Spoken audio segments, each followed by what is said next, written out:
तो hello guys, मैं हूं आदित्य और स्वागत है आपका यू एंड कार्स पर। आज हम एक ऐसे कॉम्पैक्ट एसयूवी के बारे में बात करने वाले हैं जो कि इंडिया में बहुत ज्यादा फेमस है। कॉम्पैक्ट एसयूवी में पहले नंबर पर रहती है। तो वो एक ऐसी गाड़ी है जिसकी mainly ride and handling quality, जिसके सस्पेंशन, फिर उसके बाद जिसका माइलेज वगैरह नो डाउट हमें बहुत बढ़िया मिल जाता है। मतलब ऑल इन वन पैकेज है ये। आपको बाय द वे स्क्रीन पर दिख ही रही होगी टाटा नेक्सॉन। जी हाँ, आज हम करने वाले हैं Nexon diesel versus Nexon CNG का फुल ऑन कंपैरिजन। इस वीडियो के लास्ट तक आपको पता चली जाएगा कि आपके लिए कौन सी कार प्रिफरेबल है। देखो, हमारी रनिंग डेली होती है 80 टू 150 किलोमीटर के अंदर अंदर। मतलब इतनी तो रनिंग होती है। मिनिमम हमारी एक दिन की रनिंग होगी 50 टू 60 किलोमीटर, वरना उससे ज्यादा ही। तो इस रनिंग के हिसाब से हमारे लिए कौन सी कार बढ़िया है, कौन सी नहीं, ये भी मैं आपको बताऊंगा। और आपकी भी रनिंग 150 किलोमीटर के आसपास डेली होने वाली है। आपकी मेनली हाईवे वगैरह पर रनिंग है, तो आपके लिए भी ये वीडियो जरूर से होने वाला है। तो उसके कारण ये वीडियो जरूर से पूरा देखना। हाँ, इस कंपैरिजन में मैं पेट्रोल को नहीं ऐड करूंगा, बस नेक्सॉन सीएनजी और नेक्सॉन डीजल, इन दो इंजन ऑप्शंस के बारे में ही हम बात करेंगे। देखो, फीचर्स में हमें कोई चेंज नहीं मिलता। ऐसा नहीं है कि सीएनजी है तो कम फीचर है, डीजल है तो ज्यादा फीचर है, ऐसा बिल्कुल भी नहीं है। सीएनजी में भी उतने ही फीचर्स है जितने डीजल में मिल जाता है। इस वीडियो में हम फीचर्स की बिल्कुल भी नहीं बात करने वाले। रियल लाइफ माइलेज वगैरह क्या देती है, पावर क्या देती है, उसके बाद हमें गियर बॉक्स वगैरह कौन सा मिलता है, और लास्ट में मैं कंक्लूजन पर आऊंगा कि सच में आपको नेक्सॉन सीएनजी में कंसिडर करनी चाहिए या फिर डीजल लेनी चाहिए। क्योंकि अभी देखो, सीएनजी में मिक्सिंग वगैरह होने वाली है, गोबर गैस उसमें मिक्स होने वाला है। और बहुत ओनर्स की मैंने कंप्लेंट देखी है, पर्सनली मेरी भी कंप्लेंट है कि मेरी गाड़ी एक टैंक में पहले 200 सवा 200 किलोमीटर चलती थी, अभी चलती है बस 150 टू 160 किलोमीटर। अभी एसी के साथ जब मैं वो गाड़ी चलाता हूँ तब। देखो, वो अभी थोड़ी सी पुरानी भी हो गई है, बट जो न्यू कार्स के ओनर है ना, मतलब अपने विक्टोरस वगैरह, वो भी कंप्लेंट करते हैं कि सीएनजी माइलेज कम दे रहा है। मैं उस दिन शोरूम पर गया था मारुति सुजुकी के, वहां पर भी वो लोग बोले कि माइलेज सच में बहुत ज्यादा कम आ रही है। देखो, कुछ दिनों पहले, मतलब इसके पहले का ही वीडियो है, वो क्लच प्लेट वगैरह जब मैं चेंज करवाने गया था सर्विस सेंटर पर, वहां पर बहुत लोगों की ऐसी कंप्लेंट आई है कि सीएनजी गाड़ियां माइलेज कम दे रही है। देखो, गाड़ियों में कोई प्रॉब्लम नहीं है। ऐसा नहीं है कि अभी की लॉट की गाड़ियां कुछ अलग है, पहले के लॉट की गाड़ियां कुछ अलग है, सेम ही गाड़ियां है। बट हाँ, गैस में प्रॉब्लम है, गैस में मिक्सिंग होने वाली है। और उसके साथ साथ लोकल एरिया के पंप्स वगैरह होते हैं ना, हवा बहुत ज्यादा भरते हैं सीएनजी के साथ। तो उसके कारण आपने देखा होगा कि जो पहले 2 पॉइंट्स है ना, एक 10-15 किलोमीटर के बाद ही गिर जाते हैं अगर आपके पास वैगनर है या फिर मारुति की कोई गाड़ी है तो ये हो रहा है यार सीएनजी पंप पर स्कैम। मैं ये भी ध्यान में रखते हुए बताऊंगा आपको कि आपको सच में सीएनजी कार अभी कंसिडर करनी चाहिए या फिर डीजल पर ही जाना चाहिए। दोनों का कंपैरिजन होगा, उसके लिए ये वीडियो जरूर से पूरा देखना। आइए इस वीडियो को स्टार्ट करते हैं। इसका पहला पॉइंट है कि दोनों की प्राइसिंग। जी हाँ, मैं एक्स शोरूम बताऊंगा, ऑन रोड पर नहीं जाऊंगा।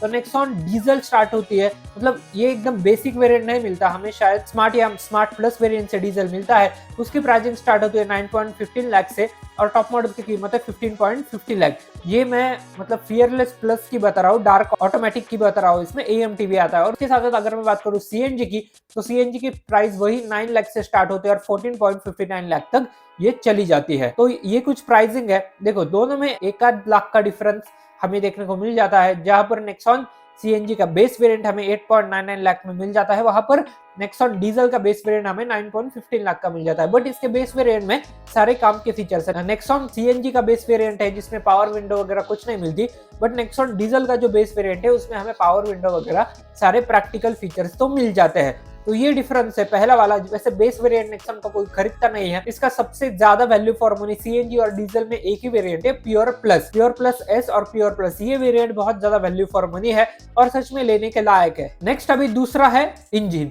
जी हाँ, नेक्सॉन डीजल में हमें 1.5 लीटर टर्बो डीजल इंजन मिल जाता है क्रायोटेक का, जो कि ट्राइड एंड टेस्टेड इंजन है। 3-3 लाख किलोमीटर चली हुई मैंने नेक्सॉन देखी है, 4 लाख किलोमीटर भी चली हुई एक देखी है। मतलब ये जो डीजल इंजन है ना, ये लॉन्ग लास्टिंग है। नेक्सॉन में पहले से ये डीजल इंजन आया करता है। मतलब 2017 में ये गाड़ी जब लॉन्च हुई थी, वहां पर डीजल में इसकी बहुत ज्यादा डिमांड थी और आज भी लोग डीजल इसका अच्छे खासे तरीके से खरीदते हैं। डीजल में मुझे लगता है 1 महीने के आसपास वेटिंग भी है। अभी सीएनजी की बात करते हैं, तो सीएनजी में हमें इसमें 1.2 litre turbo charge petrol engine मिल जाता है विद ट्विन सिलेंडर टेक्नोलॉजी। ये पहले बार हुआ है कि किसी ने टर्बो पेट्रोल इंजन के साथ सीएनजी दिया है। नेक्सॉन का जो पेट्रोल इंजन है ना, वो भी ठीक ठाक है, बट उतना ट्राइड एंड टेस्टेड नहीं है जितना 1.5 लीटर टर्बो डीजल है इनका। क्योंकि अभी देखो, ये जो टर्बो इंजन है ना, सीएनजी के साथ इन्होंने कंप्लेन किया है, अभी 2-3 साल हुए हैं इसको, बट ये डीजल बहुत ज्यादा पुराना है। और लोग भी ऐसा बोलते हैं कि डीजल नेक्सॉन में कुछ भी प्रॉब्लम नहीं आती, मतलब मैकेनिकल वाइज है, मतलब वो इंजन सालों साल वैसा ही चलता है जैसा पहले था। बट एक चीज है कि आप उसकी टाइम टू टाइम सर्विस जरूर से करवाया करो,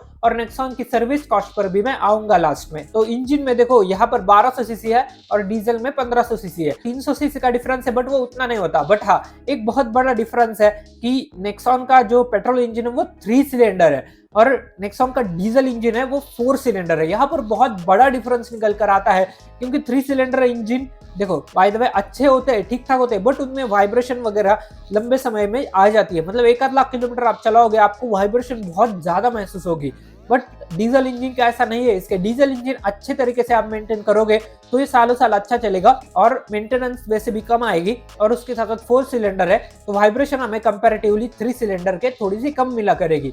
हाँ, नेक्सॉन का जो डीजल इंजन है ना वो नॉइजी हो जाता है, 3-4 साल बाद हमें उसमें नॉइज देखने को मिल जाती है। बट डीजल इंजन का नेचर ही ऐसा होता है कि वो नॉइज करता है, जितना वो ज्यादा चलता है उतना। हमारे पास 2013-14 में विस्टा थी, 6-7 साल यूज की, बट 2-3 साल में ही उस गाड़ी में डीजल इंजन की जो नॉइज है ना वो बढ़ गई थी।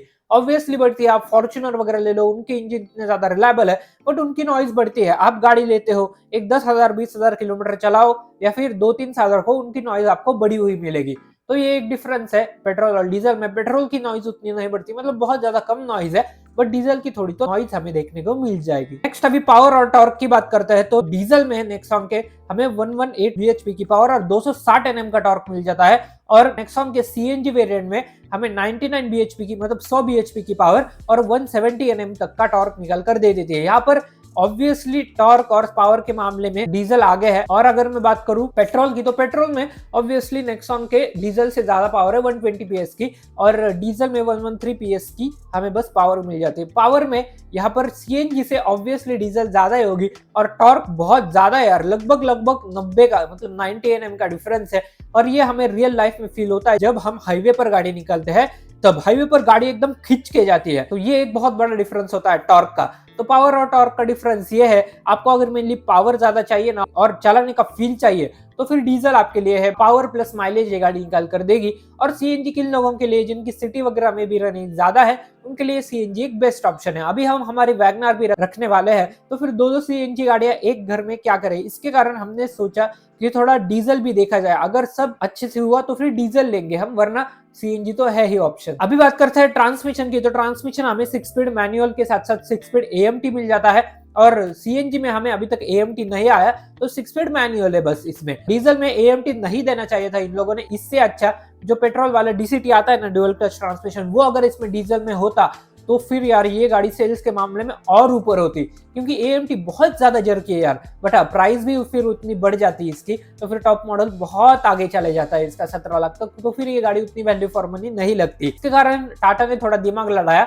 और इसमें एएमटी दिया, वरना ड्यूअल क्लच में प्राइस थोड़ी सी बढ़ जाती, क्योंकि उसके मैकेनिज्म वगैरह थोड़े से महंगे आते हैं। तो ये तो सारी बात हुई चलो ट्रांसमिशन की। ट्रांसमिशन में अगर कंक्लूजन बताओ ट्रांसमिशन का, तो आप मैनुअली लेना, कौन सी भी गाड़ी ले रहे हो तो। इन दोनों में अगर मैं बताऊं तो मैनुअली बढ़िया है। एएमटी मत लो यार, एएमटी बहुत ज्यादा आपकी सिटी में रनिंग होने वाली है, पर फिर डीजल लेने का क्या ही फायदा। नेक्सॉन डीजल में एएमटी 1-2% लोग लेते हैं, जिनको बस गाड़ी चलानी है, पावर वगैरह से उतना कुछ मतलब है नहीं। अभी और एक इंपॉर्टेंट चीज आती है माइलेज। जी हाँ, नेक्सॉन डीजल माइलेज निकल कर देती है 23.23 मैनुअल में, और एएमटी में इसकी ज्यादा माइलेज है, क्योंकि ऑटोमेटिक ट्रांसमिशन है ना, उसके कारण एएमटी में ये 24.08 किलोमीटर पर लीटर की माइलेज निकल कर देती है। ये ARAI क्लेम है। और यहाँ पर नेक्सॉन सीएनजी माइलेज निकल कर देती है 17.44 किलोमीटर पर केजी, ARAI क्लेम। ये जो माइलेज है ना नेक्सॉन सीएनजी की, ये मतलब अगर मैं बताऊं तो सिटी में हमें 17 के आसपास दे देती है।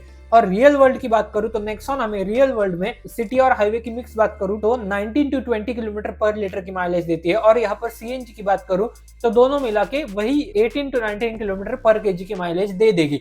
कुछ लोगों ने 11-12 भी क्लेम की है सिटी में, और कुछ लोगों ने 17 भी क्लेम की है। बट हाईवे पर ये गाड़ी दे देती है यार ठीक ठाक माइलेज, 25 तक का भी दे देती है कुछ कुछ रीजंस में। और यहाँ पर जो डीजल है वो भी 26-27 का भी दे देती है। मतलब यहाँ पर नेक्सॉन डीजल की ना सीएनजी से माइलेज ज्यादा है, क्योंकि अभी सीएनजी में देखो मिक्सिंग वगैरह हो गई, और सीएनजी का मतलब बहुत ज्यादा हमें सॉफ्ट तरीके से गाड़ी चलानी पड़ती है, वहां पर गाड़ी फिर दे देती है अच्छी माइलेज।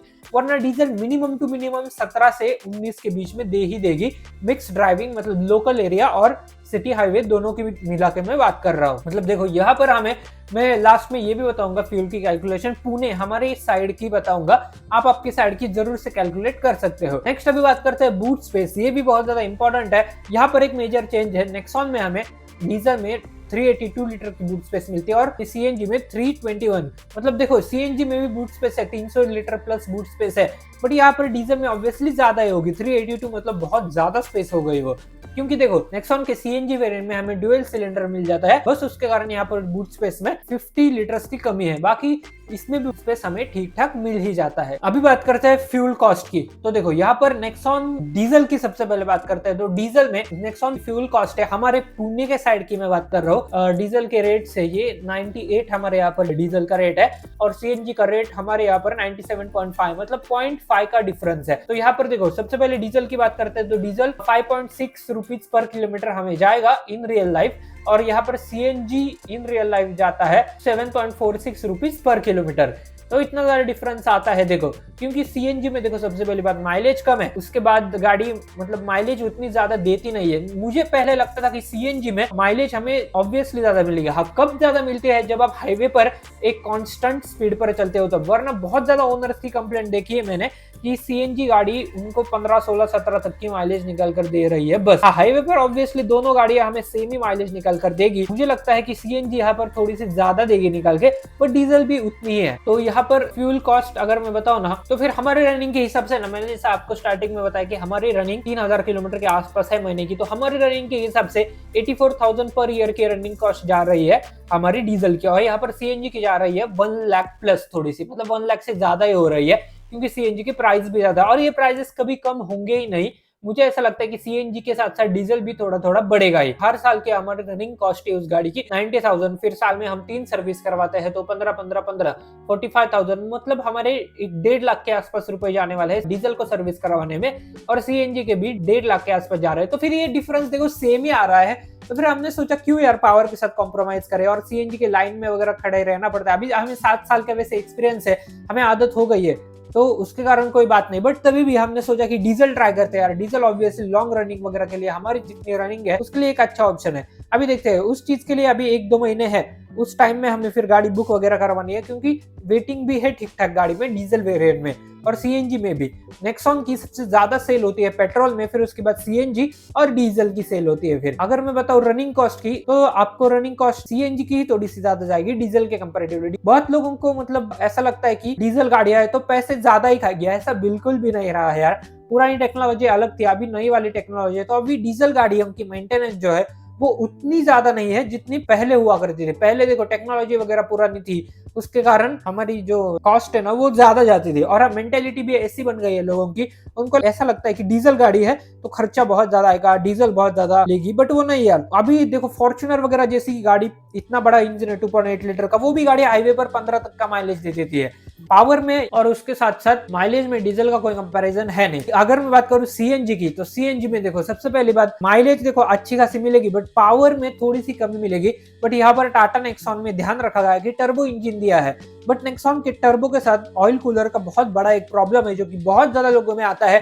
कि उसका जो ऑयल कूलर है वो खराब होता है, उसके कारण जो अपना कूलेंट है ना उसमें ऑयल चला जाता है और फिर अपना इंजन ओवरहीट हो जाता है। तो उसके कारण मैं तो बोलता हूँ कि अगर आपकी डेली की रनिंग ज्यादा है, डीजल नो डाउट आपके लिए सच में एक बहुत अच्छा ऑप्शन है। डेली की रनिंग का मैं सिटी में चलना है, सीएनजी नो डाउट बहुत अच्छा ऑप्शन है। दोनों की रनिंग कॉस्ट ऑलमोस्ट सेम है, कुछ ज्यादा डिफरेंस है नहीं, 5-10 हजार का हर साल का डिफरेंस आता है, वो उतना ज्यादा मैटर भी नहीं करता। फिर आप इतनी बड़ी गाड़ी ले रहे हो और आप 5-10 हजार के और देख रहे हो, तो फिर कोई गाड़ी लेने का फायदा ही नहीं है रनिंग कॉस्ट में। और सर्विसिंग में भी, जहां पर नेक्सॉन सीएनजी की 12,000 में सर्विस हो जाएगी, नेक्सॉन डीजल की बस 15,000 में हो जाएगी, और मुझे लगता है हर 15,000 किलोमीटर पर होती है, मतलब 1,000 रुपए 1,000 किलोमीटर के, ऐसा आप समझ लो। अगर 15,000 आपकी सर्विस कॉस्ट आती है हर 15,000 किलोमीटर पर, तो फिर ये भी आप थोड़ा ध्यान में रख के चलो। और हाँ, अभी लास्ट कंक्लूजन की ओर आऊं मैं, तो यही है, वापस मैं आपको बता देता हूँ, आपकी रनिंग अगर सच में ज्यादा है, हाईवे वगैरह पर चलना है, हमारी जैसे रनिंग है 3,000 किलोमीटर के आसपास हर महीने की, आंख बंद करो, डीजल ले लो, गाड़ी लंबे समय तक अच्छी चलेगी, मेंटेनेंस अच्छी करवाओ उसकी, गाड़ी को कुछ नहीं होगा। दूसरी बात, सीएनजी भी एक अच्छा ऑप्शन है अगर आपको सिटी में ज्यादा चलना है, आपकी डेली की रनिंग 150 किलोमीटर के आसपास है, बट सिटी में है और थोड़ी सी हाईवे पर है, आपको मतलब 5-6 साल के लिए बस गाड़ी रखनी है, तो फिर आप मेनली नेक्सॉन सीएनजी की ओर जरूर से जा सकते हो। नो डाउट वो कार भी बहुत ज्यादा प्रैक्टिकल मिल जाती है हमें। तो यही था यार छोटा सा comparison Nexon diesel versus Nexon petrol का। बाय द वे, आप कौन सी कार लेना पसंद करोगे ये मुझे कमेंट में जरूर बताना, और हाँ, चैनल पे हो तो चैनल को सब्सक्राइब जरूर करना, बेल आइकन जरूर दबाना। मिलता हूं आपको ऐसे किसी नेक्स्ट वीडियो में, तब तक के लिए देखते रहिए यू एंड कार्स।